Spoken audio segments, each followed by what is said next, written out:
புறப்பட்டு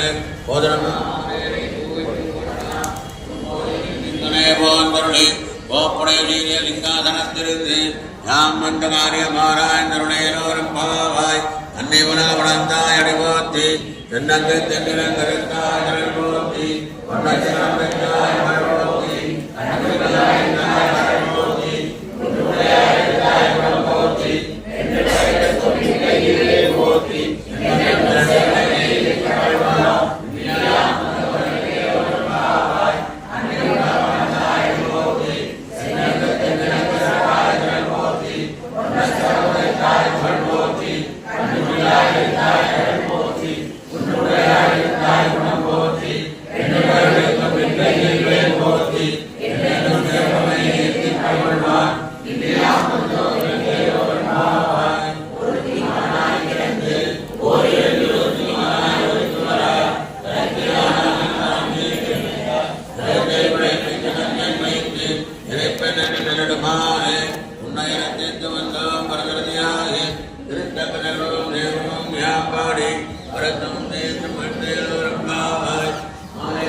விசேஷத்திலிருந்து ஒரு வாரம் பெருமானாருடைய ரொம்ப அந்யோன்ய சம்பந்தம் உடையவர்கள் 2 பேருடைய வம்சத்தவர்கள் நமக்கு ஒரு விஞ்ஞானம் பண்ணுகிறாருன்னா இதோட என்ன பண்ணோம். அவர் குதிரை விழாக்கிட்டாலே போகிறோம். ஏற்கனவே குதிரை விழாக்கிட்டாலே போகிறோம். அவர் 2 பாசங்களுக்கு உட்கொள்ள தெரியா 33 பாசத்துக்கு விஞ்ஞானம் செய்வார். அனைவரும் அமைதியாக இருக்குமாறு தாழ்வு கேட்டுக்கொள்கிறேன். ஒரு 1/2 மணி நேரம் ஆன உடனே தாற்பயம் 1/2 மணி நேரம் அனைவரும் அப்படியே அவர்களுக்கு கேட்குமாறு தாழ்வு கேட்டுக்கொள்கிறேன். திருவாரூர் அர்த்தத்தை அதிகமான சாமி தாழ்வு செய்யும். உண்டாகவும் நிர்வாகக்காரராகவும் ஜீவிக்காரராகவும் தாழ்வு கேட்டு ஆழ்வார்கள் தம் செயலை இன்றி நிற்கும் தன்மையடாய் இஞ்சாய் பழுத்தாளையாண்டாளை பக்தியுடன் நாடும் வழுத்தாய் மனமே மகிழ்ந்து ஆதகங்கள் தீர்க்கும் பரமனடி காட்டும் வேதமனைத்துக்கும் வித்தாகும் போதெழுமைந்து மரியாத மாநிலை ஐயம் சுமப்பதும் கொம்பு ஸ்ரீபதியான சர்வேஸ்வரனாலே பயவர மனிதனம் அருளப் பெற்ற ஆழ்வார்களுக்குள்ளே பெரியாழ்வார் ரொம்ப சிறப்பான ஆழ்வாராக கொண்டாடப்படுகிறார். இந்த பெரியாழ்வார் பெற்றெடுத்த பெண்பிள்ளையான ஆண்டாள் இப்படி எப்படி இருந்தாள் என்று சொன்னால், தாய் 8 அடி பாய்ந்தால் குட்டி 16 அடி பாயும் சொல்லுகிறா போலே பெரியாழ்வாரை காட்டிலும் ஆண்டாளுடைய வைபவம் என்பது ரொம்ப விசேஷமாக இருக்கிறது என்று பார்க்கிறோம். பெரியாழ்வார் மட்டுமே இல்லை, அத்தனை ஆழ்வார்களை காட்டிலும் ஆண்டாளுடைய வைபவம் என்பது ரொம்ப விஞ்சி இருக்கிறது. ஆண்டாளுக்கு நாம் பண்ணக்கூடிய கொண்டாட்டம், ஆண்டாளுடைய திவ்ய பிரபந்தங்களுக்கு நாம் பண்ணக்கூடிய கொண்டாட்டம் வேறு எந்த ஒரு ஆழ்வாருடைய திவ்ய பிரபந்தத்திற்கோ இல்லை வேறு ஒரு ஆழ்வாருக்கோ நாம் எந்த இடங்களிலேயும் செய்வதே கிடையாது. ஆண்டாள் என்னால் தனிதான். இப்படிப்பட்ட ஆண்டாள் கண்ணனையே மணக்க வேண்டும், கண்ணனையே தன்னுடைய மணாளனாக அடைய வேண்டும் என்று அவள் மாநிலத்திற்கு பேச்சுப்படி வாழவிலே கண்டாய் மன்மதனே இதெல்லாம் நாட்டாட்சி மொழிக்கு மேலே தெரிவிக்க போகிறேன்.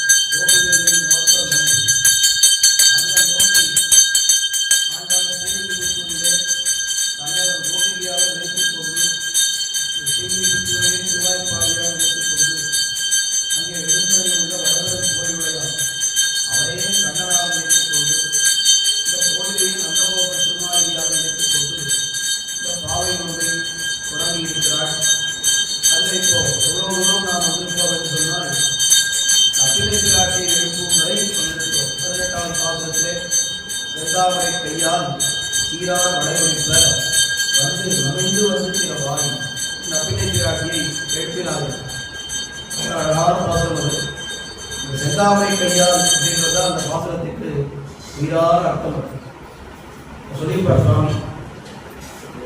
ஏன் தாயாருடைய கையில் செந்தாமரை கை என்று சொன்னால் எம்பெருமானுடைய திருக்கை அது வெறும் தாமரை கை அவ்வளவுதான்.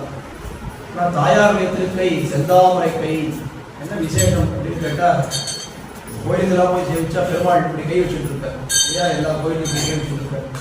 இப்படி கை வச்சிருக்கிறதுக்கு என்ன பேர் சொல்லுவாங்க? அபயாஸ்தம்னு சொல்லுவாங்க. அபயாஸ்தம்னு சொன்னா என்ன அர்த்தம்? வர பக்தர்களை பார்த்து நீ பயப்படாதே, நான் இருக்கிறேன், சர்வதர்மான் பரித்தியஜ்ய மாமேகம் சரணம் ரஜ அகம் துவா சர்வபாவேப்யோ மோக்ஷயிஷ்யாமி மா சுச்சஹா, நீ பயப்படாதேன்னு சொன்னானோ இல்லையோ, அதைத்தான் நான் அப்படியே காட்டிக்கொண்டு அபயாஸ்தத்தோடு இருக்கிறார். அது தாமரை கை. அப்படி காட்டினாலும் எம்பெருமானிடத்திலே ஒரு சின்ன பயம் நமக்கு உண்டு. என்னதான் பயப்படாதேன்னு சொன்னாலும் அவங்ககிட்ட நம்ம கொஞ்சம் பயந்துதான் ஆகும். ஏன்னு கேட்டால், இந்த எம்பெருமான் என்பவன் அவன் கேட்பாரற்ற ஒரு சுவாதந்திரியத்தை உடையவர். அவர் ஒரு காரியம் பண்ணா ஏன் இப்படி பண்ணாயின்னு யாராலையும் கேட்க முடியாது. நாம பண்ணா நம்ம வீட்டில் இருக்கிற பெரியவர் கேட்பா, இன்னொருத்தர் பண்ணா அவ வீட்டில் கேட்பா. ஆனால் எம்பெருமான் ஒரு காரியத்தை பண்ணா ஏன் இப்படி பண்ணாயின்னு யாராலையும் அவனை கேட்கவே முடியாது. ஒருவேளை நாம போய் அவனிடத்துல நின்று என்னுடைய பாவத்தை எல்லாம் நீ மன்னிக்க வேண்டும் அப்படின்னு சொன்னா மன்னித்தாலும் மன்னிக்கலாம். இல்லைன்னா ஒருவேளை ஆமா நீ பாட்டு நிறைய பாவம் எல்லாம் பண்ணிட்ட, திடீர்னு ஒரு நாள் வந்து கை குப்பினா நான் அவனை ஏற்றுக்கணுமான்னு எல்லாத்தையும் அனுபவிச்சுட்டு வா அப்படின்னு சொன்னான்னா யாரும் அவனை ஏன்னு கேட்க முடியாது. இவன் நீ தானே சொன்ன பகவத்கீதையில உன் பேச நம்பிதான் நான் வந்திருக்கேன் அப்படின்னா, அன்னைக்கு சொன்னேன், இன்னைக்கு எனக்கு இஷ்டம் இல்லை, போயிட்டு வா, சொன்னாலும் சொல்லணும். அது தாமரை கை. ஆனால் அதே மாதிரி தாயார் சந்திக்கு போய் சேவிச்சோம்னா அவனுக்கு இப்படி கை வச்சுட்டு இருக்கான். அதுக்கு என்ன அர்த்தம் வந்து கேட்டு, அதுவும் அபயாஸ்தம் தான். எம்பெருமானுடைய கை வச்சுட்டு இருக்காரு. அவர் என்ன சொன்னார்? பாபத்தை கண்டு அஞ்சாதே நான் இருக்கிறேன் அப்படின்னு சொன்ன கை எம்பெருமானுடைய கை. தாயாருடைய கை அது எப்படிப்பட்ட செந்தாமரை கை அப்படின்னா, அது எப்படிப்பட்ட கைனா, இவன் இருக்கானே பக்கத்துல எதுக்கும் பயப்படாதுன்னு சொல்லுவான். நான் சரியா நேரத்தில் காலை வாரிடுவான். நீ வந்து அவனுக்கு பயப்படாதே நான் இருக்கிறேன், ஆபத்தை கண்டு பயப்படாதே நான் இருக்கிறேன் என்று சொன்ன கை அது சாதாரண கை. ஆபத்தை கண்டு அஞ்சாதேன்னு சொன்னானே அவனுக்கும் நீ பயப்படாதே நான் இருக்கேன் என்று சொன்னவள் இருக்காளே பிராட்டி, அது செந்தாமரை கை. அந்த செந்தாமரை கைன்றதுதான் ரொம்ப உயிரான வார்த்தை. ஏன் அதை சொன்னேன்னா, இந்த பிராட்டி எம்பெருமானிடத்துல நம்மை சேர்த்து வைக்கிறாள். அந்த சேர்த்து வைக்கக்கூடிய காரியத்துக்கு புருஷகாரம் அப்படின்னு பேர். இந்த புருஷகாரம் பண்ணக்கூடியவள் யார் என்று கேட்டால் பெரிய பிராட்டியார் ஸ்ரீமகாலட்சுமி. இங்க இருப்பவள் யார் பெரிய பிராட்டியார் கேட்டா நப்பின்னை பிராட்டி. நப்பின்னை பிராட்டி என்பவள் லீலாதேவியுடைய அவதாரம்னு காட்டி எம்பெருமானுடைய பத்ரிமார்கள் ஸ்ரீதேவி, பூதேவி, லீலாதேவின்னு சொல்றது. அப்படி லீலாதேவியுடைய அவதாரம். ஆனால் கிருஷ்ணாவதாரத்தை பொறுத்த வரைக்கும் யார் பிரதானமான தாயார் அப்படின்னு கேட்டால் லீலாதேவி தான். ஒவ்வொரு அவதாரத்திற்கு ஒரு பத்னிக்கு முக்கியத்துவம் காட்டியிருக்காங்க. இப்போ வராக அவதாரம் எடுத்த பெருமாள், அந்த ஸ்ரீ மகாலட்சுமிக்கு ஒன்றும் காரியமே கிடையாது. அங்கே எல்லாம் பூமி பிராட்டி தான். பூமி பிராட்டியை தான் எடுத்தார். அவளுக்கு தான் உபதேசம் பண்ணார். அவளுக்கு தான் புராணங்களை அந்த கைசிக புராணம் எல்லாம் பார்க்குறாங்க. நல்ல உபதேசங்கள்லாம் அவளுக்கு தான் பண்ணார். வராக அவதாரத்தில் பூமி பிராட்டிக்கு தான் முக்கியத்துவம். ராமாவதாரத்தில் ஏகபக்தி விரதன்னு முதலே சொல்லிட்டார். அங்கே பெரிய பிராட்டி மட்டும்தான். அந்த பிராட்டியை பற்றி இந்த பேச்சே கிடையாது. கிருஷ்ணாவதாரத்தில் எல்லாரும் உண்டவள். அவருக்கு ருக்மிணி பிராட்டின்னு இருக்காள். அவள் பெரிய பிராட்டியாருடைய அவதாரம். சத்யபாமை பிராட்டி அவள் பூமி பிராட்டியுடைய அவதாரம். நப்பினை பிராட்டி அவள் லீலாதேவியுடைய அவதாரம். ஏன் இப்போ இருக்கிறவள் நப்பினை பிராட்டி தான். கண்ணன் சேர்ந்திருப்பதும் நப்பினை பிராட்டியோட தான் தெரிஞ்சு போயிடுச்சு. இதில் ஒன்றும் நமக்கு சந்தேகம் இல்லை. ஆனால் இன்னைக்கு இன்றைய பாசுரம் 20வது பாசுரத்தில் அவர் என்ன சொல்றார்? நப்பின்னங்காய் திருவே துயிலாய். திரு என்றால் யார்? பெரிய பிராட்டியார். நப்பினை நங்காய் லீலாதேவியுடைய அவதாரம்னு எல்லாருக்கும் தெரியும். ஒருவேளை ஆண்டாளுக்கு மட்டும் தெரியுதியா என்ன? அவளை போய் திருவே துயிலாய்ன்னு சொல்றாளே, அவள் திரு கிடையாது, பெரிய பிராட்டியாருடைய அவதாரம் கிடையாது. ருக்மிணி பிராட்டியை போய் ருக்மிணி பிராட்டியே திருவே துயிலாய் சொன்னா சொல்லலாம். நப்பினை பிராட்டியே திருவே துயிலாய்ன்னு எப்படி சொல்லலாம்னு கேட்டா, அதான் அந்த 18வது பாசுரத்துக்கும் இந்த 20வது பாசுரத்துக்கும் உண்டான தொடர்பு. இந்த அவதாரத்துல பெரிய பிராட்டியார் பண்ணக்கூடிய புருஷகாரம். புருஷகாரம்னா என்ன அர்த்தம்? சேத்தனர்களை நம்ம போன்ற ஜீவாத்மாக்களை பகவானிடத்திலே சேர்ப்பிப்பது, அதுக்குதான் புருஷகாரம். சிபாரிசு பண்ணி அவனிடத்திலே சேர்ப்பிப்பதுங்கிறதே அதுக்குதான் புருஷகாரம். இந்த அவதாரத்தில் யார் புருஷகாரம் முக்கியமா பண்ண போகிறாள் என்றால் நப்பினை பிராட்டி தான் பண்ண போகிறாள். அதனால் அவளையே திரு என்று சொல்கிறார்கள். அப்ப செந்தாமரை கையால் சீரான் வளர்விப்பர் சொன்னதும் நப்பினை நங்காய் திருவே துயிலாளாய்னு சொன்னதும் எவ்வளவு ஒத்துமை, எவ்வளவு பொருந்துகிறது. அப்படியே ஒரு நிமிஷம் பிராட்டியை நாம் மறந்துட்டு ஆச்சாரியனை வச்சு பார்க்கணும். பிராட்டியை மறந்துட்டுனா பிராட்டியை மொத்தமா மறக்க வேண்டாம். ஒன்றை யோசித்து பாருங்க. செந்தாமரை கை யார்? பிராட்டியை விட நம்ம பேர்ல கருணை இருப்பவர் யாருன்னு கேட்டால் ஆச்சாரியன். ராமானுஜ நாமத்துக்கும் நாராயண நாமத்திற்கும் என்ன வித்தியாசம்னு கேட்டார். நாராயண நாமத்தை சொன்னால் நமக்கு மோட்சமும் கிடைக்கும், சம்சாரமும் கிடைக்கும். ஆனால் ராமானுஜ அப்படின்ற நாமத்தை சொன்னால் நமக்கு என்ன கிடைக்கும்? சம்சாரமும் கிடைக்கவே கிடைக்காது, மோட்சம் மட்டும்தான் நமக்கு கிடைக்கும். அப்போ எம்பெருமானுடைய கை அது வெறும் கை, பிராட்டியுடைய கை அது செந்தாமரை கை, ஆச்சாரியனுடைய கை அது என்ன சொல்றது அப்படின்னா, அதை கூட ரொம்ப அழகா சொல்லுவார். அப்போதிலிருந்து செந்தாமரை கைன்னு சொல்லலாம். தாமரை இருக்கிறது, மென்மையா இருக்கும், எல்லாருக்கும் ரொம்ப பிடிக்கும் தாமரை. சிவந்த தாமரை அப்படியே செக்கச்செவேன்னது. இந்த இதழ்களை பிரிக்கும் பொழுது வெளியில பார்க்கும் பொழுது ஒரு மாதிரி வெள்ளையா இருக்கும் தாமரை. வெள்ளையா என்னது? பிங்க்னு சொல்றாரு. இந்த மாதிரி இருக்கும். பிரிக்க பிரிக்க பிரிக்க அது உள்ள இதழுக்கு போக போக அப்படியே செக்கச்செவேன்னு வரும். இந்த மாதிரி தாமரை கடையில் போய் வாங்கி வரணும். அது என்னைக்கு பறித்த தாமரையாக இருக்கும்னா 2 நாள் முன்னாடி பறிச்சிருப்பா. அது ஏதோ கொஞ்சம் அப்படி இப்படி மதப்படுத்தி வச்சு நம்ம கிட்ட வரும். நம்ம ஆற்றுல வாங்கி பெருமாளுக்கு சாத்தும் பொழுது அது என்ன ஆகிடும், அது அந்த சமயத்தில் வாடியே போயிடும். அப்போ அது தாமரை கை, செந்தாமரைன்னு பார்க்கணும். ஆனால் அப்போது வந்து செந்தாமரை நம்ம ஊர்லெல்லாம் வசதி கிடையாது. நல்ல கிராமத்தில் இருந்தால் பக்கத்துலேயே குளம் இருக்கும், அந்த குளத்தில் தாமரை பூத்திருக்கும். அப்போ அந்த தாமரை எடுத்து அப்போ அதை பிரிச்சாக்கா எப்படி இருக்கும், எவ்வளோ விசேஷமாக இருக்கும். அப்போது இருந்த செந்தாமரை கை யாருடையதுன்னு கேட்டால் அது ஆச்சாரியனுடைய கை. இப்போ இது 3 நல்லா ஞாபகம் வச்சுக்கலாம். தாமரை கை, பெருமாளுடைய கை. என்ன சொன்னார், பாபத்தை கண்டு அஞ்சாதே அப்படின்னு சொன்னார். செந்தாமரை கை அது யாருடைய கை, பிராட்டியருடைய கை. பாபத்தை கண்டு அஞ்சாதேன்னு சொன்னானே, அவனுக்கு நீ அஞ்சாதே, நான் இருக்கிறேன் உன்னை காப்பாற்றுவதற்கு. ஆச்சாரியனுடைய கை, அவர் எப்படிப்பட்ட கைனா அப்போது இருந்த செந்தாமரை கை. என்னதான் தாயார் சொல்லிட்டாலும் நமக்கு கொஞ்சம் போறதுக்கு பயமா இருக்கும் இல்லையோ, பெருமாள் தாயார்கிட்ட நேர போறதுக்கு பயமா இருக்கும் இல்லையோ.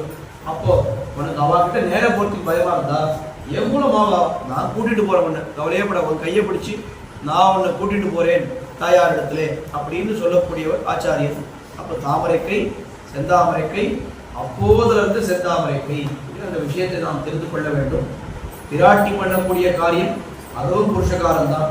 அந்த ஆச்சாரியர் என்ன பண்றார், நம்மளை அழைத்து கொண்டு போய் பெருமாள் பிராட்டி கிட்ட விடுகிறார், அதுவும் புருஷகாரம் தான். பிராட்டியினுடைய ஒரு பரிகரமாக இருந்து கொண்டுதான் ஆச்சாரியன் அந்த காரியத்தை பண்றாருன்னு சொல்றார். பிராட்டியினுடைய பரிகரம்னா அவருடைய ஒரு பிராட்டியினுடைய ஒரு வேலையாள் அப்படின்னு சொல்லலாம். இல்லை அவரை சார்ந்த ஒருத்தராக இருந்துதான் அந்த காரியம் பண்ணுகிறார் ஆச்சாரியன்.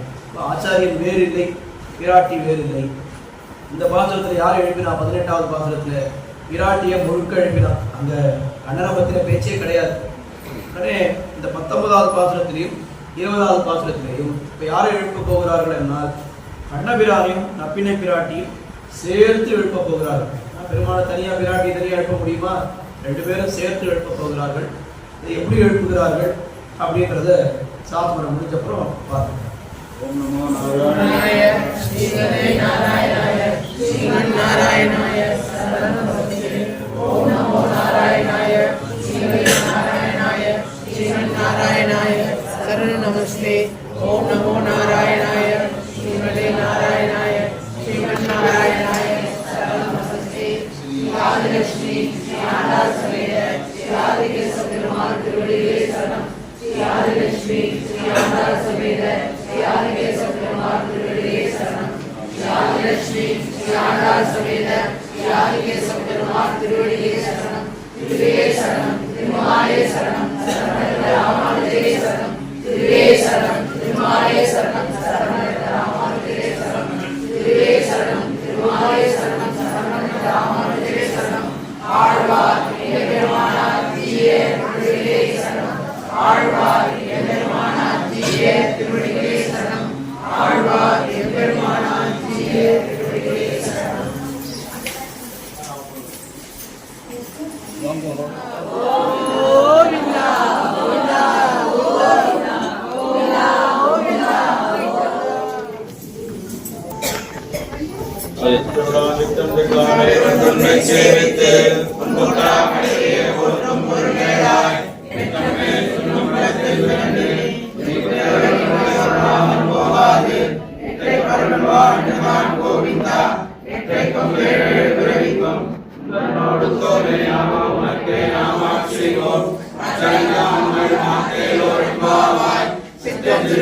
வந்துன்னை சேவித்து பொன்கொண்டாமலையே போற்றும் பொருளாய் பெற்றோர்மேல் துண்ணும் குலத்தில் பிறந்து நீ குற்றங்களை கொள்ளாமல் போகாது.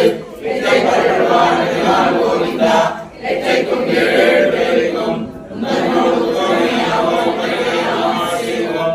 அத்தனை மாற்றேலோரும் பாவாய் கடல் கடந்த மாதவனை கேசவனை திங்கள் திருமுகத்து சேரா சென்றிறங்கி அகப்படை கொண்ட வார்த்தை அனைவரும்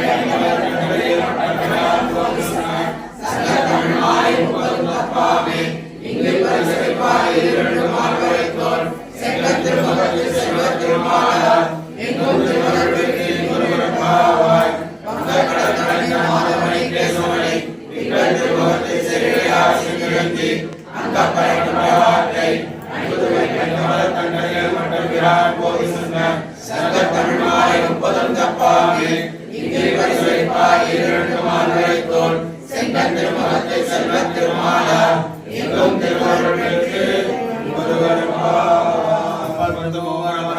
சென்று கப்பங்களுக்கும் வெளியேறாய் செப்பமுடையாய் திருடையாய் செற்றார்க்கு வெப்பம் கொடுக்கும் விமலாகிறாய் செப்பந்தமின் மலை சொல்வாய் சிறுவனங்கள் நம்பினாய் திருவே திருடாய் இப்போதே மனிதராட்டேரோரும் மாவாய் ஓதோர் கோவிந்தன் வாழுமோர் சோதனை வாழுமோர் நீதியாய் நிலவத்தர் வாழுமோர் நான் மறையோதுமோர் இல்லமத்தோர் இழகப்போனோர் வாதங்கள் தீர்க்கும் பரமனை வாட்டம் வேதனைக்கும் வித்தாகம்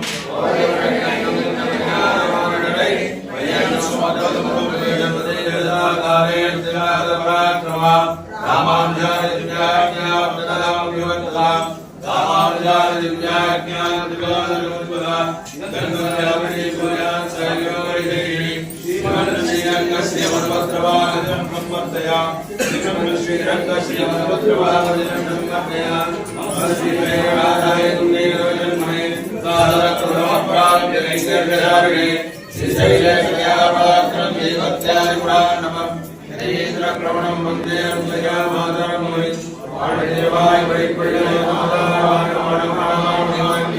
வாழவாய் மொழிப்பொருளை மாநிலத்தோர் சேரும் படி உரைக்கும்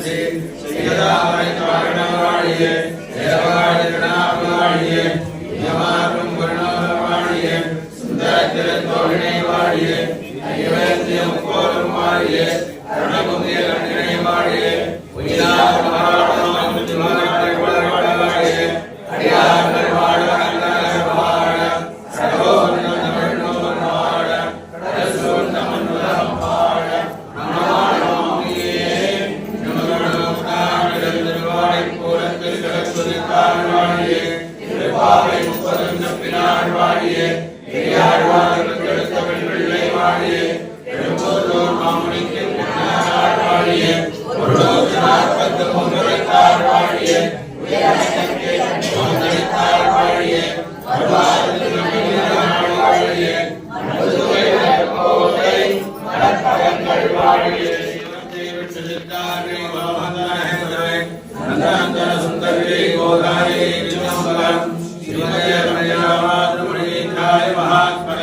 ஸ்ரீரங்கவாசினே பூயா ஸ்ரீ நித்யாமங்கலம்.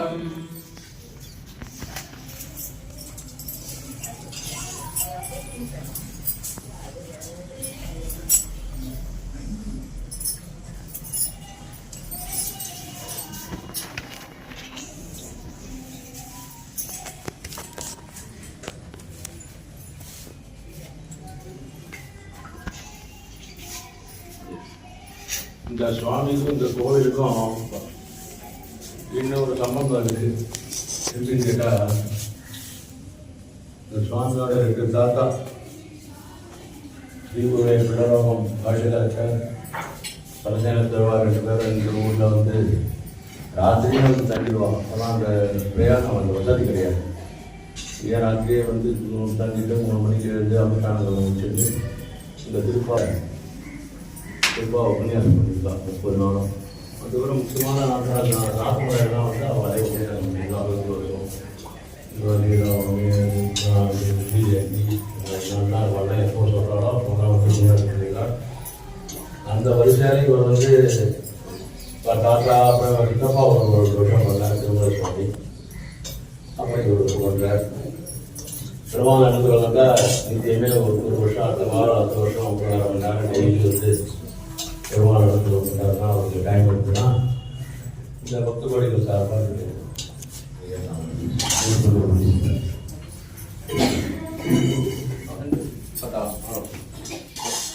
33 பாசனம் 20வது பாசனம். இந்த 19வது பாசனமும் 20வது பாசனத்திலேயும் நிறைய சிறப்புகள் இருக்கின்றன. திருப்பாவைக்கு முதல்ல தனியன் சொல்றோம். நீடா துங்க தனகிரி தடி சுத்தம் உத்போத்திய கிருஷ்ணம் அப்படின்னு சொல்றோம் இல்லையா? அந்த தனியன் வந்து பராசர பட்டர் என்கிற ஆச்சாரியர் அவர் அருளை செய்தது. பொதுவாக ஒரு தனியன் ஒருத்தர் அருளி செய்கிறார் அப்படின்னு சொன்னா அந்த திவ்ய பிரபந்தத்திலேருந்து ஏதாவது ஒரு பாட்டினுடைய முக்கியமான கருத்தை எடுத்துப்பா. அந்த கருத்தை அனுசரித்து தான் தனியன் அருளி செய்வார்கள் ஆச்சாரியர்கள். இப்போ உதாரணத்துக்கு திருவாய்மொழி தனியன் பக்தாமிர்தம்னு ஆரம்பிக்கிறது. பக்தர்களுக்கு அமுதமாக இந்த திருவாய்மொழி இருக்கிறது அப்படின்னு ஆரம்பிக்கிறார். அதுக்கு என்ன காரணம் அப்படின்னா, நம்மாழ்வாரே ஒரு பாசுரத்துல தொண்டர் கமுதுண்ண சொல்மாலைகள் சொன்னேன் அப்படின்னு ஒரு பாசுரம் பாடுறோம். இப்போ தொண்டர் கமுது அப்படின்னு ஆழ்வார் சொன்னார். அது அப்படியே சம்ஸ்கிருதத்துல பக்தாமிர்தம்னு சொல்லிட்டார் பராசரப்பட்டு. இந்த திருவாய்மொழி இந்த திருப்பாவைக்கு நீளாத்துறையாக ஒரு தனியன் பராசரப்பட்ட அருள் செய்திருக்கிறார். அது இந்த 19வது பாசுரத்திலே திருவுள்ளத்திலே கொண்டுதான் அந்த தனியன் அருள் செய்திருக்கிறார். என்ன அர்த்தம் அந்த தனியனுக்கு? நீளாதுங்க ஸ்தனகிரி தட்டி சுத்தம் கிருஷ்ணம் உத்போத்திய அப்படின்னு பிரிக்கணும்.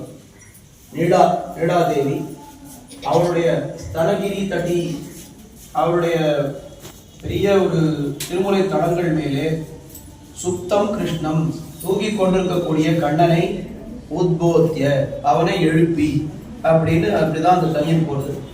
அதுக்கு மேல ஸ்வம் பாராக்கியம் அத்தியாபயந்தி திருமுறை தலங்கள் மேலே உறங்கிக் கொண்டிருக்கக்கூடிய கண்ணனை எழுப்பி ஸ்வம் பாராக்கியம் அத்தியாபயந்தி அவருடைய பாராக்கியம்னா பாரசக்தின்னு சொல்லுவார். அது சித்தம் திருக்காலே என்ற வாசகத்தில் வரப்படும். அதை தெரிவிக்கிறாள் ஆண்டாள். இப்ப இதுதான் இந்த திருப்பாவைக்கே முக்கியமான காட்சி எதுன்னா இந்த 19வது வாசகம் 20வது வாசகம் தான். கீழே கோபிகள் தான் எழுப்பிட்டு வந்தார். நந்தகோபுடைய திருமாளிகைக்கு போய் ஒரு கட்டிலா போய் யசோதை பிற முதல்ல நந்தகோபுரம் எழுப்பினா, யசோதை பிராட்டி, அதுக்கப்புறம் நம்பி மூத்த பிரான் பலராமன் கண்ணனை எழுப்பினான். இப்போ கண்ணனுடைய அந்த கட்டிலுக்கு வந்தாச்சு. கட்டில்னா இந்த கட்டு இல்லை, கட்டுன்னா அறைன்னு சொல்றோம். கண்ணபிரானுடைய அறைக்கு வந்தார். அந்த அறையில நம்பினை பிராட்டியை கண்ணபிரான் சேர்ந்து அங்கே சயனித்துக் கொண்டிருக்கிறார். நம்பினை பிராட்டியை எழுப்பாமல் கண்ணபிரான் எழுப்பினான்னு சொல்லிட்டு கண்ணபிரான் எழுந்திருக்காமல் இருந்தான். உடனே 18வது பாசுரத்துல முழுவதும் நம்பினை பிராட்டியை எழுப்பினார். இப்ப என்ன ஆகுது அப்படின்னா, இதை எழுப்பிட்டார். நம்பினை பிராட்டியின் தவறையே வழிபடுத்தவர். நம்பினை பிராட்டி நம்மளை எழுப்பிட்டாலே நம்ம போய் கதவை திறக்கலாம்னு எழுந்து புறப்படுகிறார். அப்ப கண்ணன் என்ன சொல்றான் நம்பினை பிராட்டியை பார்த்து, பாருமா முதல்ல என்னதான் எழுப்பினான், 17வது பாசுரத்தை என்ன எழுப்பியாச்சு, அதனால நான் தான் போய் கதவை திறக்க போகிறேன் அப்படின்னு சொல்லி. நம்பினை பிராட்டி என்ன பதில் சொன்னா, முதல்ல ஒன்னுதான் எழுப்பினான், அப்பவே நீ போயிருக்கணும். நீ ஒன்னு கூப்பிட்ட பொருள் நீ போகல, நீ போகாத விட்டு விட்டாய். இப்ப என்னதான் கூப்பிட்டுருக்கா, அதனால நான் தான் போய் கதவை திறக்க போகிறேன் அப்படின்னு அவள் புறப்பட்டாள். கண்ணன் என்ன சொன்னா, உடனே நம்ம பேசணும் புருஷகாரம் உனக்கு மறந்து போயிட்டா. விராட்டிக்கு எப்போதுமே புருஷகாரம் பண்றதுலதான் உரிமை இருக்கே தவிர பக்தர்களுக்கு நேரே பலனை கொடுப்பது விராட்டிக்கு காரியமே கிடையாது. பகவான் தான் அந்த காரியத்தை பண்ணணும். இவர் ரொம்ப நல்லவர், இவரை ஒரு திருவடியை சேர்த்துக்கோன்னு சிபாரிசு பண்ணலாம் மட்டும் விராட்டி. அவனுக்கு மோட்சத்தை கொடுத்தேன் அப்படின்னு சொல்றது யார் பண்ண முடியும்? விராட்டி யாரும் பண்ண முடியாது, பகவான் தான் பண்ண முடியும். நீ மறந்துட்ட போட்டு நீ புருஷகார சிபாரிசு தான் பண்ணலாமே தவிர பலனை கொடுப்பது என்னுடைய ஒரு காரியம், நீ அதை தலையிட முடியாதுன்னு கண்ணன் சொன்னான்.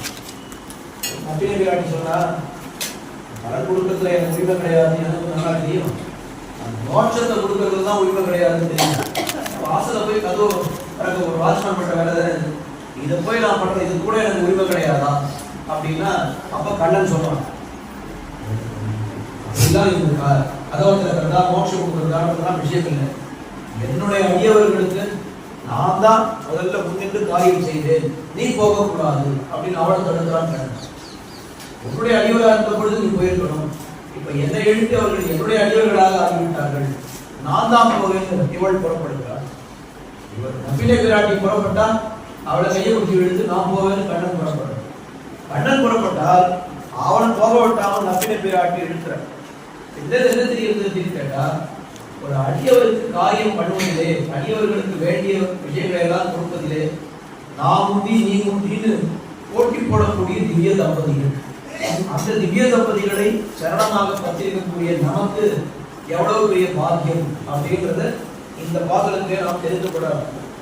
யோசித்து பார்த்தா இதெல்லாம் கூட இந்த காலத்துல இந்த திருப்பாவையில 19வது பாடத்தை பார்க்கும் ரொம்ப விலசமா இருக்கு.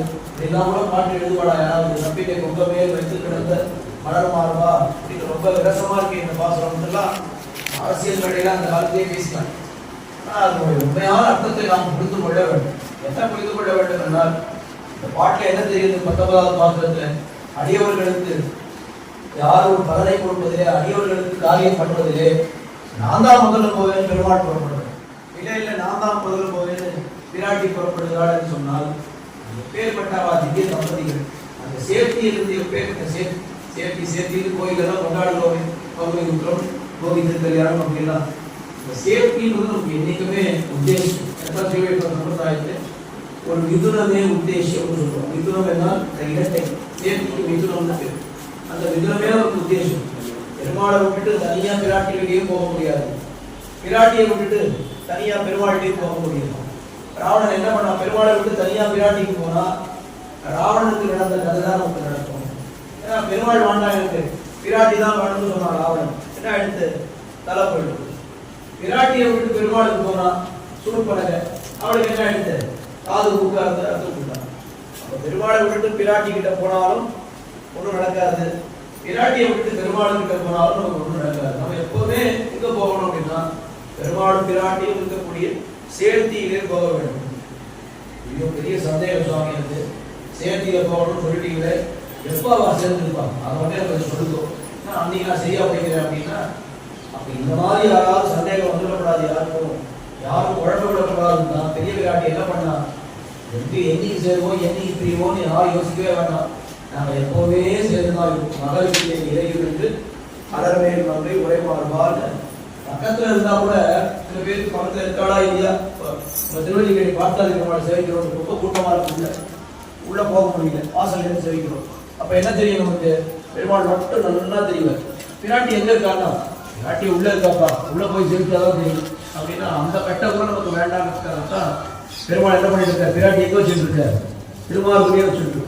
பெருமாளை சேவிச்சா பிராட்டியை விட்டுட்டு பெருமாளை சேவிக்கவே முடியாது. பிராட்டி பெருமாளத்திலே இருக்கிறாள். அதே மாதிரி பிராட்டியை சேவித்தால் பெருமாளை விட்டுட்டு பிராட்டியை சேவிக்கவே ரெண்டு பேரும் ஒரே இடத்துல இருக்கிறது தான் நமக்கு சம்பிரதாயத்துக்கே ரொம்ப ஒரு பெருமை. இது பெருமாளை பிராட்டியை விட்டுட்டு பெருமாள்கிட்ட மட்டும் தனியா போனா அதுக்கு ஏகாய நடந்து பேர். பெருமாள் மட்டும் தான் வேணும் அப்படின்னா ஏன்னா அவங்க போலாம். அவர் என்ன சொல்லுவார்? நீ நிறைய பாவம் பண்ணியிருக்க, அனுபவிச்சுட்டு வந்தா போய் அனுபவிச்சுட்டு வா பார்க்கலாம்னு சொன்னாலும் சொல்லுவார். ஆனா பிராட்டி என்பவள் அவள் கருணையே வழிபடுத்தவள். கருணையே வழிபடுத்ததுனாலே நாம படுற துக்கத்தை பார்த்து கொண்டு அவளால் இருக்க முடியாது. அதனால அந்த மிதுனம் சேர்த்தி இருக்கிறது ரொம்ப விசேஷம் நம்முடைய சமுதாயத்தை. இந்த 19வது மாதத்துல என்ன தெரிவிக்கிறார்கள்? இந்த விஷயம் தான் குத்து விளக்கிய கோட்டுக்கால் கட்டிலே நெத்தென்ன பஞ்சசயனத்தின் மேலேறி கொத்தலர் பூங்குழல் நப்பினை. நப்பினை முதல்ல நப்பினை பிராட்டியை வர்ணிக்கிறார். குத்து விளக்கு எரிகிறது, அது மேல கோட்டுக்கால் கட்டில் வீரபத்னியாவையாரே இந்த கோடுனால் யானையுடைய ரத்தம், எருதுடைய ரத்தம் அதுல படுத்துட்டாருன்னா அவளுக்கு தூக்கம் வரும். அவங்கெல்லாம் இவன் 1000 10,000 15,000 கொடுத்து பெட்டு வாங்கினா தான் அவனுக்கு தூக்கம் வரும்னு சொல்லணும். அந்த மாதிரி வீரபத்னிகளுக்கு எப்படின்னா கட்டில் கூட ரொம்ப வீரமாக இருக்க வேண்டும், இந்த வீரத்தை உணர்த்தும் விதமாக இருக்க வேண்டும்.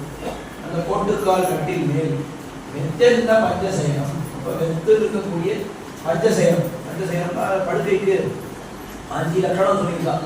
5 லட்சணம் என்னென்ன? வெண்மையா இருக்கணும் படுக்கை, மென்மையா இருக்கணும், அதுக்கப்புறம் விசாலமாக இருக்கணும், எல்லாம் ஒரு 5 லட்சம் அகலமா இருக்கணும் எல்லாம் சொல்லணும். அப்படி அந்த வெத்தென்ற பஞ்சசயனத்தின் தேவையை கொத்தலர் பூங்குழல் நம்பினை, கொத்து கொத்தாக புஷ்பங்கள் அகலக்கூடிய கூந்தலை கொண்டிருக்கிறாள் நம்பினை. நம்பினைனாலே அவளுக்கு ஏன் அந்த பேர்னு நம்ம தெரிஞ்சுக்கணும். இந்த கூந்தல் அழகு, பின்னழகு யாருக்கு ரொம்ப அழகா இருக்கோ அவளுக்கு தான் பின்னைன்னு பேர். பெரியாழ்வார் பாசனத்துல என்ன சொல்றாரு? துப்புடைய ஆயர்கள் தம் சொல்வழுவால் தூய கருங்குழல் நல் தோகமயிலே நம்பினை. மயில் தோகை போல அவளுடைய கூந்தல் அழகு இருக்கும்.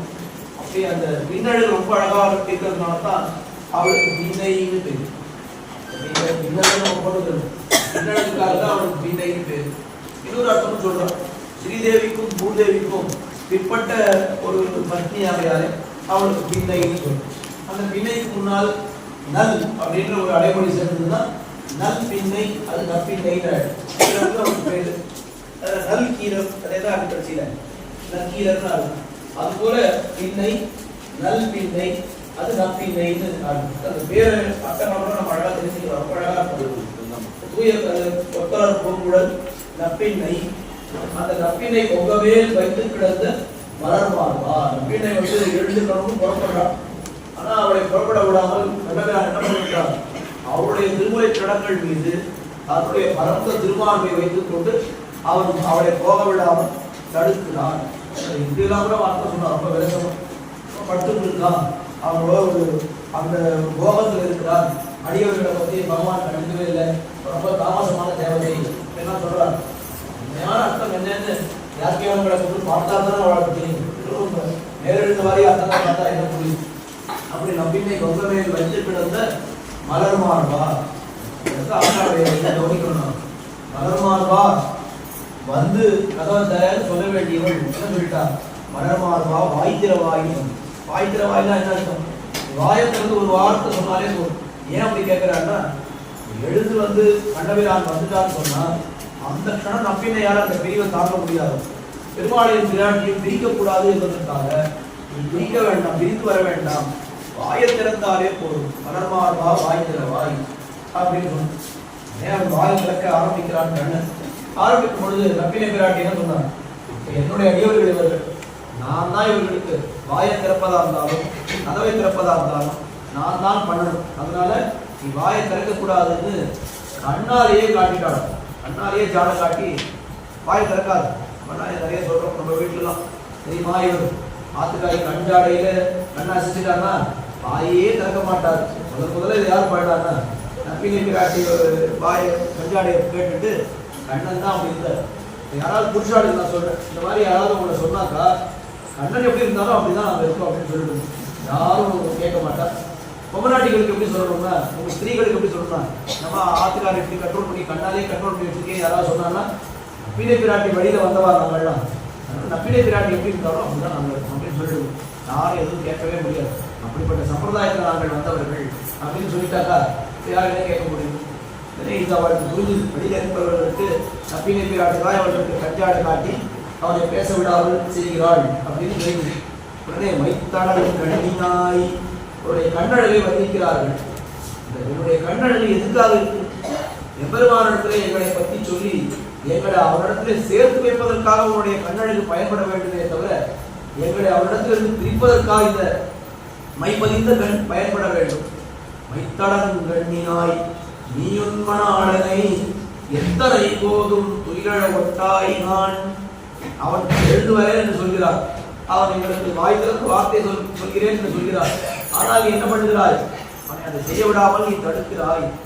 ஏன் அப்படின்னு யோசித்து பார்த்தார்கள். வாழ்க்கையை அந்த அர்த்தம் புரிந்தது. எத்தனையேலும் விரிவாத்த இல்லாயால். ஓஹோ, இதுதான் காரணம் எங்களுக்கு புரிந்து விட்டது. ஒருவேளை கண்ணன் எழுந்து வந்து கதவை திறந்தானால் அந்த ஒரு நிமிஷம் ஆகும் இல்லையா, அதுக்கு அந்த ஒரு நிமிஷம் அவனுடைய பிரிவை தாங்க மாட்டாய். அதனால எத்தனை ஏழும் பிரிவு ஆற்றவில்லாயால். இது தத்துவம், இதுதான் உண்மை, நாங்கள் புரிந்து கொண்டோம். ஆனால் தகவு அன்று, இது தகுதி அன்று, இது உன்னுடைய கருணைக்கும் சேராது, நீ பண்ணக்கூடிய புருஷகாரமாக அந்த குணத்திற்கும் இது சேராது, இது நீ பண்ணக்கூடிய காரியம் அன்று அப்படின்னு கொஞ்சம் காட்டமா விராட்டியை பார்த்து ஒரு வார்த்தை சொல்லிட்டார். 19வது பாசனம். கண்ணபிரானுக்கு கொஞ்சம் கோபம் வந்தது. ஐயோ இல்லைவா, நம்ம விராட்டியை பார்த்து இப்படி வார்த்தை சொல்லிட்டாள். விராட்டி வந்து அபச்சாரப்பட்டால் பெருமாளுக்கு பொறுக்காது. சரி, இவர்கள் கொஞ்சம் சின்ன அபச்சாரம் தான், இருந்தாலும் இவர்கள் அபச்சாரப்பட்டு விட்டார்கள். என்ன பண்றது, பார்க்கலாம், அதனால இவர்களுக்கு பதில் சொல்லக்கூடாதுன்னு வாய்மொழியே கிடந்தான் கண்ணபிரான். இப்ப கண்ணபிரானை எழுப்புகிறார்கள். இன்றைய பாசுரத்தில் என்ன சொல்றார், 33 அமரருக்கு முன் சென்று கப்பம் தவிர்க்கும் கலியே துயிலாய். 33 எவ்வளவு பெரிய வியாக்கியானம் தெரியுமா? இந்த ஒரு பாசுரத்துக்கு மட்டும் 4 பக்கம் வியாக்கியானம். 33 அமரருக்கு முன் சென்று 33 கோடி தேவர்கள் நம்ம பார்க்கிறோம். அதெல்லாம் எண்மர், 11வர், ஈரவர், ஓய்வர் எல்லாம் சொல்லுவோம். எண்மர் என்றால் அட்ட வசுக்கள், 11வர் என்று சொன்னால் ஏகாதச ருத்ரர்கள், ஈரவர் 12 பேர் துவாதச ஆதித்யர்கள். அதுக்கு மேல அஸ்வினி தேவர்கள் என்று 20. மொத்தம் சேர்ந்தா 33 தேவதைகள். ஒத்தொத்தர்களுடைய ஆளுகையிலேயும் 1 கோடி பேர் இருப்பார். 33 அந்த அமரருக்கு முன் சென்று கப்பம் தவிர்க்கும் கலியே. கப்பம் என்னால் கப்பம் என்று சம்ஸ்கிருதத்துல இந்த நடுக்கம், இந்த தேவர்களுக்கெல்லாம் நடுக்கத்தை போக்கக்கூடிய கலி, ரொம்ப நடுக்கை உடையவரே துயிலடாய். இவ்வளவுதான் அர்த்தம் சொல்ல முடியும். இந்த ஒரு வரிக்கு 15 வரி வியாக்கியானம் பண்ணிருக்க அழகியவாள பெருமாள் நாயனார். அவள் என்ன பண்ணுவா ஆச்சாரியாளா, இந்த வார்த்தைக்கு அர்த்தம் சொல்லவே மாட்டேன். இந்த வார்த்தைக்கு பின்னாடி இருக்கக்கூடிய பாவத்துக்கு ரொம்ப அர்த்தம் சொல்லும். ஒரு உதாரணம் சொல்றேன். தெரியுமா, இவர்கிட்ட ஒரு காரியத்தை கொடுத்தா சட்டுன்னு முடிச்சுட்டு வந்துடுவார் அப்படின்னு ஒருத்தர் சொல்றோம். ஒருத்தர் காட்டு என்ன அர்த்தம் புரிஞ்சுக்கிட்டோம், வெட்டிகார் அப்படின்னு புரிஞ்சு. அதே வார்த்தையை நான் சொல்றேன். தெரியுமா, இவர்கிட்ட ஒரு காரியத்தை கொடுத்தா சமாதமா பண்ணி முடிப்பார். என்ன அர்த்தம்? ஒரே வார்த்தை தான் நான் சொல்றேன். நான் வார்த்தையில வித்தியாசமே சொல்றேன். அப்படின்னா என்ன அர்த்தம்? ஒண்ணுமே கண்டிப்பா பண்ண மாட்டார்னு. அப்ப வார்த்தைக்கு அர்த்தமா, அந்த வார்த்தைக்கு பின்னாடி இருக்கக்கூடிய பாவத்துக்கு அர்த்தமா, என்ன பாவம், என்ன மனசுல நினைச்சிட்டு இந்த வார்த்தையை சொல்றாருன்னு ஆழ்வார்களுடைய பாசுரங்களுக்கெல்லாம் அந்த பாவத்தை நன்னா கண்டுபிடிச்சிருவா ஆச்சாரியர். அதை கண்டுபிடிச்சார் அழகியவாள பெருமாள் நாயனார். எதுக்காக ஆண்டாள் திடீர்னு கண்ணனே துயிலழாய் சொல்ல வேண்டியவள் 33 அமரருக்கு முன் சென்று கப்பம் தவிர்க்கும் கலியே துயிலழாய் சொல்றாள். ஏன் அப்படி சொல்கிறாள் என்றால் கண்டுபிடிச்சார். என்ன அப்படின்னா, ஓஹோ, நீ அனுகிரகம் பண்ணணும்னு சொன்னா தேவர்களுக்கு தான் அனுகிரகம் பண்ணுவாயா, மனிதர்களுக்கு அனுகிரகம் பண்ண மாட்டாயா? சாகாவரம் பெற்றவர்களுக்கு தான் அனுகிரகம் பண்ணுவாயா? உன்னை பிரிந்தால் ஒரு நொடியிலே செத்து விடுவேன் இருக்கக்கூடிய எங்களுக்கு அனுகிரகம் பண்ண மாட்டாயா? ஆண்களுக்கு தான் அனுகிரகம் பண்ணுவாயா? அவரை பெண்களுக்கு அனுகிரகம் பண்ண மாட்டாயா? உன்னை தவிர வேறு பிரயோஜனத்தை எதிர்பார்க்கக்கூடிய தேவர்களுக்கு தான் அனுகிரகம் பண்ணுவாயா? உன்னையே பரம பிரயோஜனமாக எதிர்பார்க்கக்கூடிய நாங்கள் எங்களுக்கு அனுகிரகம் பண்ண மாட்டோம். இந்த மாதிரி 15 நிமிஷம் எழுதிக்க. ஒவ்வொரு இடத்துலையும் இந்த மாத்தமும் தாராரோ வாசல் திரவாதார் அப்படின்னு வரை நோத்துச்சோரத்தை வந்து அதுக்கு இந்த மாதிரி 15 பாவார்த்தம்னு பேர். இந்த மாதிரி பாவார்த்தம் காட்டிகிட்டே போவோம். 15 விஷயம், ஏதோ 4-5 தான் நான் சொன்னேன். அதுக்கு மேலே 33 கோடி தேவர்களால் 33 கோடி பேர் சேர்ந்து வந்தால் தான் நீ அனுகிரகம் பண்ணுவாயா? திருவாய்ப்பாடியில் 5 லட்சம் பேர் நாங்கள் வந்தால் அனுகிரகம் பண்ண மாட்டாயா? அப்படின்னு இந்த மாதிரி ஒரு 15 விஷயம். எதுக்காக இந்த வார்த்தை ஆண்டாள் தெரிவிக்கிறாள்? 33 அமரருக்கு முன் சென்று கப்பம் தவிர்க்கும் கலியே துயிலழாய் அப்படின்னு சொல்றேன். சரி, மேல செப்பமுடையாய் திரளுடையாய் செத்தார்க்கு வெப்பம் கொடுக்கும் விமலா துயிலழாய். எல்லாரும் 2 அர்த்தம் பார்க்கணும். செப்பமுடையாய் என்னால் ஆர்ஜவமே வடிவெடுத்தவன். ஆர்ஜவம்னா நேர்மை, இந்த நேர்மையே வடிவெடுத்தவன். இது ஒரு அர்த்தம். பாவம் என்ன அப்படின்னா, அண்ணாருக்கு உன்னுடைய நேர்மை. நேற்று ராத்திரி எங்களை வர சொல்லிட்டு இப்ப நீ பாட்டு உள்ள தூங்கிட்டு இருக்கியே, யாராவது நம்ம சாமி 6 மணிக்கு கோயிலுக்கு வந்துடுவோம் அப்படின்னு சொல்லிட்டு 6 மணிக்கு வந்தா இப்பதான் எல்லாரும் தூங்கிட்டு இருக்கா, அதான் தூங்கிட்டு இருக்கோம் அப்படின்னா அண்ணாருடா உன்னுடைய வார்த்தை. 6 மணிக்கு என்ன வான்னு சொல்லிட்டு நீ பாட்டுக்கு தூங்கிட்டு இருக்கீங்க, இதான் உன்னுடைய சொன்ன வார்த்தையை காப்பாற்ற லட்சணம் இதானா அப்படின்னு கேட்க மாட்டோமா? அது மாதிரி செப்பமுடையாய் கிண்டல் பண்றான். அதுக்கு மேலே திரளுடையாய், திரள் என்னால் ஆற்றல், ஆற்றலுடையவனே. என்ன அர்த்தம்? பாவார்த்தம். உன்னுடைய ஆற்றலை யார்கிட்ட காட்டணும்? கம்சன் கிட்ட காட்டலாம், இல்ல அவனால் அனுப்பப்பட்ட அசுரர்கள் கிட்ட காட்டலாம். நீ யார்கிட்ட காட்டுகிறாய் உன்னுடைய திரளை? என்ன மாதிரி ஒரு அபலை பெண்களிடத்திலே காட்டுகிறாயே. இதெல்லாம் சொல்லுவோம். பெரிய ரவுடின்னா இன்னொரு ரவுடி அடிச்சா நீ பெரிய ரவுடி, ஒண்ணுமே இல்லாத தெருவில் போயிட்டு இருக்கிற நோஞ்சான் அடிச்சாக்கா நீ பெரிய இவனெல்லாம் அடிச்சு நீ ரவுடியாக பார்க்கறியா அப்படின்னு கேட்க மாட்டோமா? அது ஆண்டாள் தான் முதல்ல கேட்டான். நல்லா இருக்கு உன்னுடைய ஆற்றல், உன்னுடைய சாமர்த்தியம் நல்லா இருக்கு, பெரிய ரவுடியா யாராவது அடிப்பேன்னு பார்த்தா எங்களை போல அபலை பெண்களை நீ தவிக்கப்படுகிறாயே, இதுதான் உன்னுடைய ஆற்றலா? அதுக்கு மேலே செத்தாருக்கு வெப்பம் கொடுக்கும் விமலா துயிலழாய். செத்தார் என்னால் விரோதிகள், அந்த விரோதிகளுக்கு வெப்பத்தை கொடுக்கக்கூடிய விமலா தோஷமற்றவனே. இது ஒரு அர்த்தம். இது ஒரு அர்த்தம். ஆண்டாளுடைய பாவார்த்தம் என்ன? விரோதிகளுக்கு காட்ட வேண்டிய கொடுக்க வேண்டிய வெப்பத்தை அடியவர்களான எங்களிடத்திலே காட்டுகிறாரே. நாங்கள் என்ன உனக்கு விரோதிகளா? நாங்கள் உன்னுடைய அடியவர்கள். உன்னுடைய வெப்பத்தை நீ காட்ட வேண்டும் என்றால் நெருப்பெண்ணல் என்ன நெடுமாலேன்னு சொன்னா அது யாருக்கு அப்படி நிற்கணும்? அஞ்சன் வயிற்றில் நெடுப்பெண்ணல் என்ன நெடுமாலே அவனுக்கு காட்ட வேண்டிய வெப்பத்தை நீ யாரிடத்திலே காட்டுகிறார்? எங்களுடைய அபலை பெண்கள். ஒரு நிமிஷம் உன்னுடைய கடாசம் படலைன்னா நாங்க என்ன அவன் தரித்தே இருக்க மாட்டோம். எங்களிடத்தே நீ உன்னுடைய வெப்பத்தை காட்டுகிறாயே.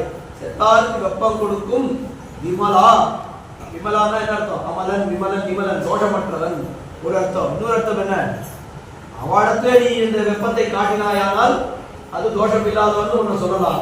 ஆனா அந்த வெப்பத்தை எங்களிடத்தே காட்டினாயானால் உன்னை எப்படி எல்லாரும் விமலான்னு சொல்லுவா? எப்படி உன்னை தோஷம் இல்லாதவன்னு உன்னை சொல்ல முடியும்? அப்ப நீ தோஷம் உடையவனாக ஆகிவிடுவாய். அப்ப எவ்வளவு அர்த்தம் மாறி மாறி கிடைக்கிறது பாரு.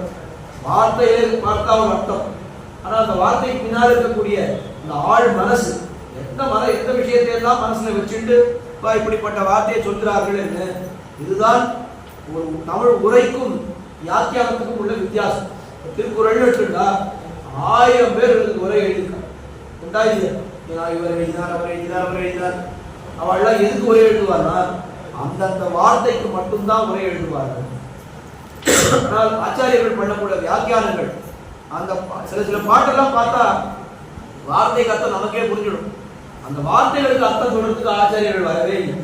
அந்த வார்த்தைக்கு பின்னாடி இருக்கக்கூடிய பாவங்கள், அந்த பாவத்துக்கு பின்னாடி இருக்கக்கூடிய துடிப்பு. இப்போ எப்பெருமான பிரிந்து நாம் இருக்க முடியாது, இந்த க்ஷணமே மோட்சம் வேணுமே அப்படின்னு நம்மாழ்வார் துடிக்கிறார் அப்படின்னா அந்த துடிப்பிலிருந்து வரக்கூடிய பாவம், அந்த பாவத்திலிருந்து வரக்கூடிய வார்த்தை அப்படின்னா அந்த துடிப்பு வரைக்கும் போயவாத வியாக்கியானம் பண்ணுவோம். இதுதான் ஸ்ரீ வைஷ்ணவ சம்பிரதாயம். நிறைய வியாக்கியானங்கள்லாம் கேளுங்கோ, காலக்ஷேபங்கள்லாம் கேளுங்கோ அப்படின்னு சொன்னா மற்ற எந்த சம்பிரதாயத்தையும் சொல்லவே மாட்டேன்.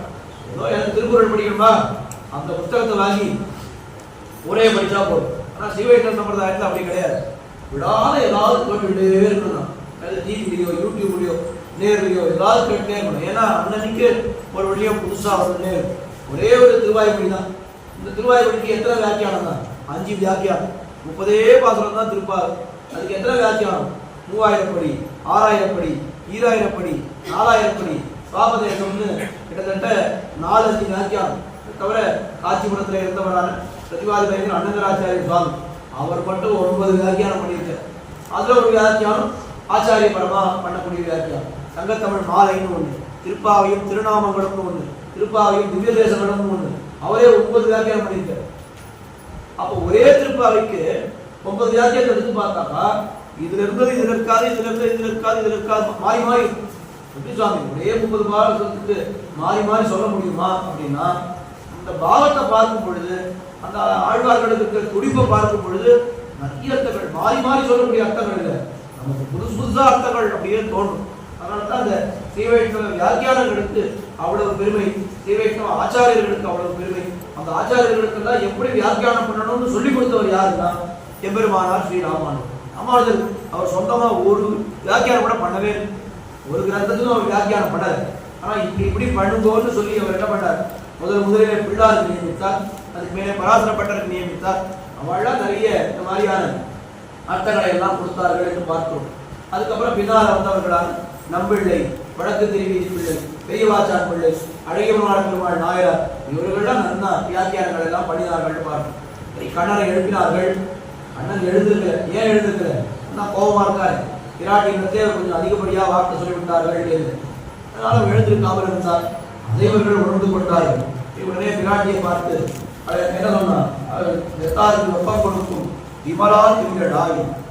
பிராட்டியை அவருடைய அழக வர்ணிக்கிறார். செப்பன்னமென் முலை செவ்வாய் சிறுமருப்புல். ரொம்ப செப்பன்னம் என்முலை, செப்பு போன்ற திருமுலை கடற்கரை உடையவள், சிவந்த வாயை உடையவள், சிறு மருப்புல், பிரதேசம் ரொம்ப சீராக இருக்கக்கூடியது. இதுக்கு அவருடைய வடிவழக என்ன சொல்றா அப்படின்னா, இந்த வடிவழக காட்டி கண்ணபிரானை உன்னுடைய வசப்படுத்தி அவனை எங்களுக்கு நீ தர வேண்டாமா? செவ்வாய் சிறுமருப்புல் நப்பின்னங்காய் திருவே துயிலடாய். திருவென்னால் பெரிய பிராட்டி.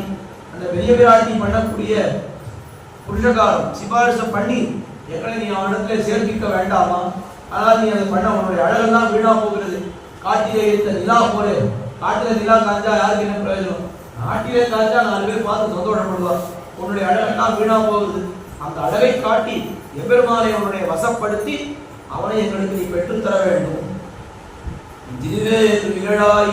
சரி, அதுக்கு மேல பிராட்டிக்கு அந்த கோபம் எல்லாம் தீர்ந்து விட்டது. பிராட்டிக்கு கோபம் இல்லை, பெருமாளுக்கு தான் கோபம். ஏன்னா பிராட்டியை என்னைக்குமே கோச்சிக்கவே மாட்டான். பெருமானுக்கும் கோபம் நன்னாயோட குறித்து கொண்டாடிய உடனே கண்ணனுக்கும் கோபம் தீர்ந்தது. 2 பேருமா சேர்ந்து உங்களுக்கு என்ன வேண்டும் என்று கேட்டார். உடனே உக்கமும் தட்டொழியும் தந்து பிராட்டியை பார்த்து சொல்றோம். உக்கம் என்னால் விசிறி, தட்டொழி என்னால் கண்ணாடி. கண்ணாடினா இந்த காலத்துல இந்த பின்னாடி ரசம் போட்டு அது கண்ணாடி மாதிரி வருது. அந்த காலத்துல அப்படி அந்த ரசம் எல்லாம் கிடையாது. நல்லா அந்த தட்டு மழை மழை மழை இருந்ததுன்னா அதுலயே முகம் பார்க்கலாம், அவ்வளவுதான். முகம் பார்க்கறதுக்கு அந்த காலத்துல 2 வசதி தான். ஒன்று தட்டு, இன்னொன்று ஜலம். திருவள்ளுவர் ஆத்தங்கரையில போய் வாழலாம் நல்லா அனுஷ்டாதாக்கள் சுவாமிகள்லாம் அனுஷ்டானம் பண்ணிக்கும் பொழுது திருவள்ளுவர் எப்படி எடுப்பாருன்னா ஆத்து ஜலத்திலேயே திருவள்ளுவர் நல்லா பழிச்சுட்டு அந்த ஒரு இடத்துல ஜலம் ஆடாமல் இருந்ததுன்னா அந்த ஜலத்தை பார்த்து திருவள்ளுவர் இன்னைக்கு நம்ம யோசிச்சு பார்த்து நம்மளால பண்ண முடியுமா? அவ்வளவு சாமர்த்தியம் இருந்தது. ஜலம் ஒன்று, தட்டொழி ஒன்று, 2 தான் கண்ணாடி, வேற கண்ணாடியே கிடையாது. இன்னைக்கும் நாம ஸ்ரீவில்லிபுத்தூர் போனா ஆண்டாள் சந்நிதி இல்லையா, நாச்சியார் திருமாளிகை, அங்க இது 2யுமே பார்க்கலாம். ஜலம் அந்த ஆண்டாள் வந்து மாலை போட்டு அழகு பார்த்தாள். எந்த அழகு பார்த்தா? கிணத்துல தான் பார்த்தா. ஆனா நம்ம இந்த படத்துல எல்லாம் எப்படி வந்து ஆண்டாள் படம் போடுறதுலாம் ஏதோ ஒரு கண்ணாடி, அந்த காலத்துல கண்ணாடி கிடையாது, வேற ஒன்றும் அது போடுறதுனால தப்புன்னு சொல்ல முடியாது. இந்த பாதரசம் பின்னாடி ஏதோ மெர்குரியோ என்னமோ சொல்றாரு, இல்லை அது மெர்குரி தானே, அந்த மெர்குரி தடவினாக்கா அந்த கண்ணாடியில இந்த மாதிரி தெரியுதுன்னு சொல்றேன். அது அந்த காலத்துல அதெல்லாம் கண்டுபிடிக்கல. அப்ப ஆண்டாள் மாலை போட்டு அழகு பார்த்தது எதுலன்னு கேட்டா கண்ணாடியை பார்த்து இல்லை, கிணத்தை பார்த்து. கிணறு பார்த்துருக்கீங்களா? யாரெல்லாம் ஸ்ரீவில்லிபுத்தூருக்கு போயிருக்கேன், யாரெல்லாம் அந்த கிணத்தை பார்த்துருக்கேன்? 4 பேர் தான் கை தூக்குறாங்க, எதுவும் தப்பு இல்லை. சரி, யாரெல்லாம் தட்டோடி பார்த்துருக்கேன்? அந்த ஆண்டாள் சந்நிதி வாசலுக்கு முன்னாடியே நீளமா ஒரு கம்பி, இந்த கண்ணாடி தெரியா இதே பொசிஷன் தான் இருக்கும். ஆண்டாடி இருக்காங்கன்னா நேரம் அந்த மட்டமா இருக்கும், அந்த மட்டமா ஒரு கம்பத்துல இருக்கும் அந்த தட்டோடி. அந்த தட்டோடியில போய் ஆண்டாளை செரிக்கணும். அது இப்படி திரும்ப மாதிரி இருக்கும். நம்ம கையால திரும்பி பார்த்தா எந்த ஆங்கிள் நம்ம பார்க்கணுமோ அதுக்கு ஏற்ற மாதிரி ஆண்டாளை பார்த்துக்கணும். அது மாதிரி உக்கமும் தட்டொழியும் தந்து, அது போருமா? நோம்பு இருக்க அப்படிதான். இல்ல முக்கியமான விஷயம் வேணும், என்ன வேணும்? உன் மன ஆளுமையும் தந்து. கண்ணன் நோன்பெல்லாம் எங்களுக்கு நாட்டாருக்காக தான் நோன்பு. எங்களுக்கு வேண்டியது என்ன அப்படின்னா உன்னுடைய மணாளனான கண்ணபிரான் தான் எங்களுக்கு தேவை. மணாளனையும் தந்து இப்போதே எம்மை நீராட்டு. எங்களுக்கு அந்த மார்கழி நீராட்டை செய்ய வேண்டும் என்று ரொம்ப சாதாரணமான அர்த்தம். அப்போ உயர்ந்த அர்த்தம் என்ன அப்படின்னா உங்கள் இருவருடைய கருணை மழையினாலே எங்களை நீங்கள் நீராட்ட வேண்டும். சாதா நீராட்டம்னு சொன்னா ஏதோ ஜலத்துல போய் குடிக்கிறது, அது நீராட்டம் இல்லை. பகவானுடைய கருணை மழை, பிராட்டியினுடைய கருணை மழை. அது எப்படி இருக்கும்னா ஒரு கங்கை யமுனையில் சேர்ந்தால் திருவேணி சங்கமம்னு பார்க்கணும். ஒரு பக்கம் கங்கை, அதனுடைய குணாதிசயங்களே வேற, யமுனை அதனுடைய குணாதிசயங்களே வேற. 2ம் சேர்க்கின்ற இடம் திருவேணி சங்கமம். கீழே சரஸ்வதியும் வருதுன்னு சொல்றான். அது 2ம் சேர்ந்துதானால் அப்ப கங்கை யமுனையில் சேரக்கூடிய அந்த சங்கமத்துக்கு தீர்த்தாமணி மழை, 2 மழையும் சேர்த்து நாங்கள் அப்படி எங்களை நீங்கள் நீராட்ட வேண்டும். இப்போதே எம்மை நீராட்டு என்று இந்த பாசுரத்தை கேட்கிறார்கள். ஆச்சாரிய பாசுரமும் பாசுரத்தை வரைக்கும் பார்த்து ஆச்சாரிய பரமார்த்தம் வந்து சுவாமி நித்தியம் சொல்லிட்டு இருக்காரு. அவருடைய இதுல நம்ம உள்ள குறுக்க வரக்கூடாது. பாசுரார்த்தம் நிறைய இடத்துல கேட்கிறோம், எத்தனை முறை கேட்டாலும் அது ரொம்ப சௌக்கியமா இருக்கும், இன்பமா இருக்கும். ஆச்சாரிய பரமான அர்த்தம் அது 2 கேட்கும். அதனால அவன் சொல்லட்டோன்னு அடியேன் கோல்டு மார்கழி மாதம் வந்தாலே பக்தி வந்ததுலேயே நமக்கு கோல்டு கண்டிப்பா வந்துடும் அப்படின்னு சொல்லுது. மார்கழி மாதம் இது முதல்ல அது வந்துடும், அதுக்கப்புறம் தான் நமக்கு பக்தி எல்லாம் வரும். அப்படி இந்த மார்கழி நோன்பு என்பது 30 தப்பாது. ஆண்டாள் நமக்காக ரொம்ப சௌகரியமா 30 பாசுரங்கள் பாடியிருக்காங்க. அப்போ ஒரு திருப்பாவை எவ்வளவு பாசுரம்? 15,000 பாசுரம் சுவாமி அப்படின்னா அதுக்கிட்டே போக மாட்டோம். ஒரே ஒரு பாசுரம் தான், அப்படியே எல்லா அர்த்தமும் இருக்கிறது அப்படின்னு சொன்னா அப்பவும் நாம கிட்ட போக மாட்டோம். அப்படி ஒரு இது இல்லாமல் அப்ப மத்தியமமாக நடுத்தரமாக 30 பாசுரம், மாசத்துக்கு 30 நாள், பாசுரங்களும் 30. ஒரு நாளைக்கு ஒரு பாசுரம் அனுபவிப்பதற்கு நமக்கு செய்ய ஆண்டாள் எல்லாம் அனுப்பித்திருக்கிறார்கள். அப்படிப்பட்ட அந்த திருப்பாவை ஆண்டாள் கோபிகைகள் அனுப்பித்த நோன்பு, அதை ஆண்டாள் அலங்காரம் பண்ணினாலும் அந்த நோன்பை, அந்த நோன்பை நாம என்ன பண்றோம்னா பெருசா காரியம் ஒன்றா கிடையாது. நான் கூட கேட்டா அப்படி மார்கழி நோன்புக்கு நாம ஏதாவது நதிக்கரையை போய் ஏதாவது பண்ணணுமா அப்படின்னு அவசியமே இல்லை.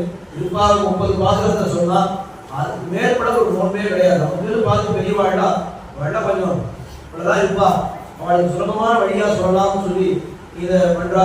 ஆனா அதுவே இது ரொம்ப கட்டமா இருக்கு. காலத்தால் எழுந்து வரணும் அப்படின்னு சொன்னா அதுவே கொஞ்சம் கட்டமாக தான் இருக்கு. காலத்தால் எழுந்துகள் கூட வெயில் காலத்தில் எழுந்து சொன்னா சுலபமா இருக்கும்.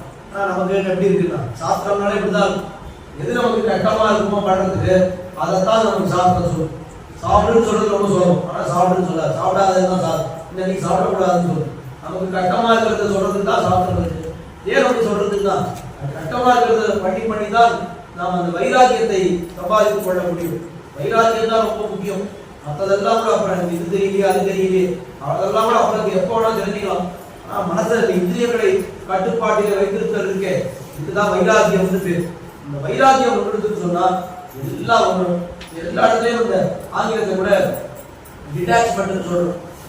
எதையுமே இந்த உலகத்தை பத்தி எனக்கு கவலையே இல்லை, எனக்கு ஒரே ஒரு விஷயத்துலதான் பகவானத்துல மட்டும்தான் ஈடுபாடு. இப்படி வந்துடக்கூடாது வைராக்கியம். பகவானத்தை வைராக்கியம் இருந்து அவரிடத்துல டிட்டாச்மெண்ட் வந்து அப்படி வரக்கூடாது. உலகத்திலேயும் உலகியல் வாழ்க்கையிலேயும் உலகத்திலே நமக்கு பகவானுடைய கைங்கரியத்துக்கு உறுதுணை அல்லாத விஷயங்களிலே நமக்கு வைராக்கியம் வர வேண்டும்.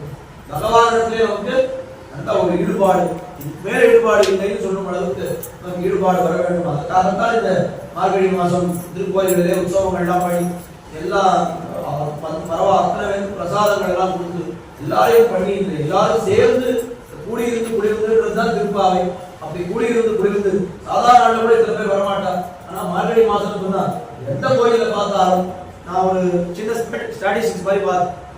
சாதாரண நாள்ல ஒரு கோயில என்ன கூட்டம் இருக்கோ அதை போல 4 அல்லது 5 பங்கு கூட்டம் நிச்சயமா மார்கழி மாசம் வருது. நீங்க கூட தை மாசம் இதே திருப்பாவை சொல்லும் பொழுது எத்தனை பேர் வரான்னு பாருங்க. இதுல 4ல் ஒரு பங்கு இல்ல 5ல் ஒரு பங்கு தான் இருக்கும். இந்த கோயில மட்டுமே இல்லை, திருவள்ளிக்கேணி மாசாதி கோயிலா இருந்தாலும் சரி, எந்த கோயிலா இருந்தாலும் சரி. அப்படின்னா என்ன அர்த்தம்னா மார்கழி மாசம்னா இன்னும் 2 மனுஷா வரான்னு தெரியுது.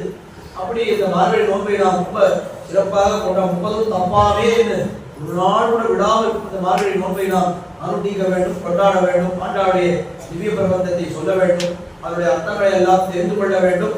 அதுக்கப்புறம் அந்த அர்த்தங்களை எல்லாம் அந்த அர்த்தங்களின்படி நடந்து கொள்ள வேண்டும் அப்படின்றத எல்லாம் பிரார்த்தித்துக் கொண்டு அத்தனையும் செய்வதற்கு எம்பெருமான் உங்களோடு உறுதுணையாக இருந்து உங்களை வழிநடத்துவாராக என்று ஆதிகேசவ பெருமாள் ஆதிலட்சுமி தாயார் திருவடிகளிலே பிரார்த்தித்துக் கொண்டு எம்பெருமானார் திருவடிகளிலே பிரார்த்தித்துக் கொண்டு அவைகளே குற்றங்குறைகள் இருந்தால் அடியனையும் மன்னித்தருளுமாறு பிரார்த்தித்துக் கொண்டு அவைகளே தீபத்தியை விட்டுச்சித்தாரியம் அமுனந்தன ஹேதவே நந்தனந்தன சுந்தரியை கோதாயை நித்தியமங்கலம் ஸ்ரீமதே ரத்னஜாமாத்து முனீந்திராய மகாத்மனை இரங்கவாசினே பூஜா நித்திய ஸ்ரீ நித்தியமங்கலம்.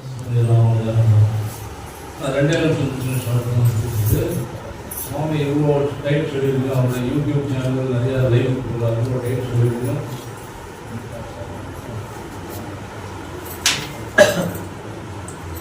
எஸ்பெஷலி கீதாச்சாரியருக்கு அவளுக்கு அதில் எல்லாருமே பார்க்கலாம். யூடியூப் பக்தி சேனல் நிறைய அவர் ஒன்றே இருக்கும். அவர் பேர் போட்டால் அவர் சொன்ன மாதிரி ஆண்டவருக்கு 1000 இருக்கலாம், கூட இவருக்கு 10,000 இருக்கணும். ஒவ்வொன்றும் கேட்டுகிட்டே இருக்கலாம். அந்த மாதிரி டைம் ஷெட்யூல் அவர் சொன்னது சரியில்லை. அப்படியே வந்து நம்மளுக்கு உணவான மகாசாதனம் பண்ணி நம்ம எல்லாரும் வந்து இது பண்ணி ரொம்ப பார்த்துக்கணும்.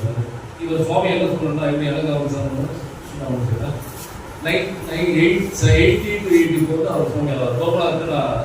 நான் இது பண்ணுறேன் 94ல் திரும்பி போகும்போது சுவாமி இவ்வளோ தான் பக்கத்தில் அப்போ 4-5 பேர் தான் வாங்க கொடுத்தார். சுவாமி இப்படி வந்து அவருக்கு அப்போ எனக்கு தெரியாது இவ்வளோ பிரியாத திருமாவளி அந்த அளவுக்கு சீரியஸ் ஈடுபாடு. இவர் ஒரு தூள் நமக்கெல்லாம் வருஷம் பார்த்தீங்கன்னா ஆண்டாளுக்கு இதெல்லாம் ஒரே நிமிஷம் எல்லாம் அப்படியே உட்காருங்க. சுவாமி நிறையா சீனிவாசனம்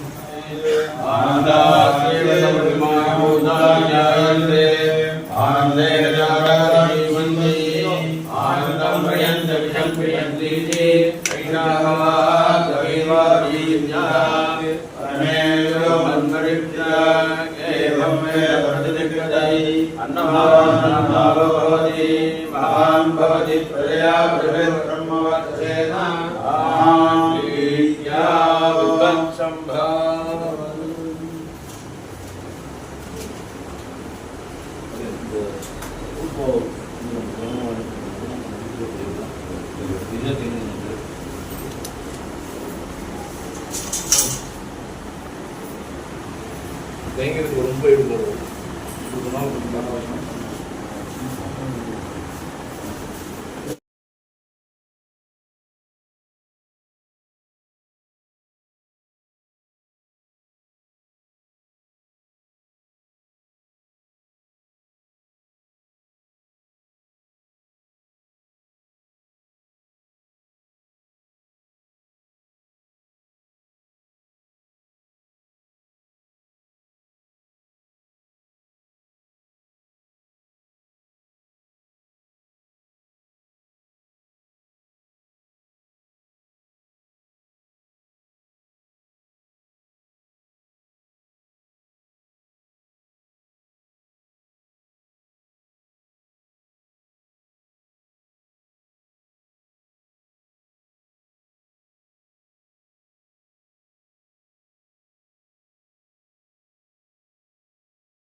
परम पुरुष पावन शुभकर सुरुचिर करि गिरिवर विचार सरस गुरु गुह हृदय सहचर करि ग पग द पद स पद पग पदरि सगरि सद पग पद प स पद प पग पद सरि ग सरि द पग पद प स द पद ग पदरि स सिंहा